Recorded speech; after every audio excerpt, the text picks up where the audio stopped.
la vera strategia davanti a questa mole di contagiati è quella di concentrarsi sui sintomatici. Io penso che noi ci stiamo avvicinando a questo scenario, che è quello di rendere endemico il virus. Penso anche che dobbiamo fare in modo di liberare un sacco di cittadini che oggettivamente sono oggi in preda a tutte queste regole che noi vorremmo semplificare. La traiettoria del virus è cambiata, per questo occorre modificare le regole che in queste settimane stanno tenendo a casa migliaia di veneti, la maggior parte dei quali positivi, asintomatici o semplici contatti stretti negativi. La situazione è seria e gli allarmi che arrivano da scuole e aziende, quasi paralizzate, lo dimostrano. Zaia porta un esempio su tutti. Sarà mica possibile che nella scuola primaria, considerate che queste robe io le ho contestate dal primo giorno, ad ogni caso positivo tutta la classe va in quarantena, e se uno ha la sfortuna di ritrovarsi in una classe che ogni 15 giorni ce n'è uno di positivo, si fanno la DAD tutta la vita, arrivano alla laurea con la DAD.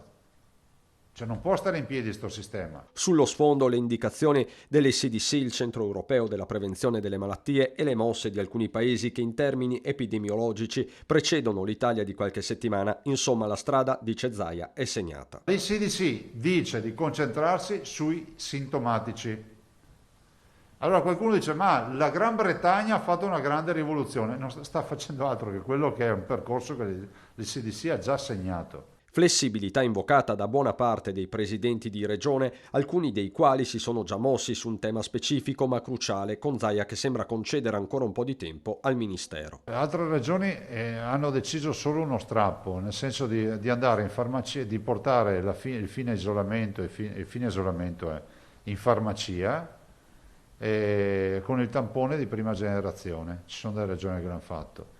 Oggettivamente il governo, il Ministero della Salute ci ha detto che farà una circolare, è 3 giorni che dice che farà la circolare, speriamo che questa circolare si veda. La stessa curva dei ricoveri, stabile nonostante il contagio galoppi, altri 22.000 nuovi casi in 24 ore, consegna il Veneto ad altre 2 settimane di giallo. La rassicurazione di Zaia: il merito resta inequivocabilmente dei vaccini e dopo un anno il traguardo non è soltanto psicologico. La notizia del giorno è che abbiamo passato i 10 milioni di vaccinazioni proprio stamattina.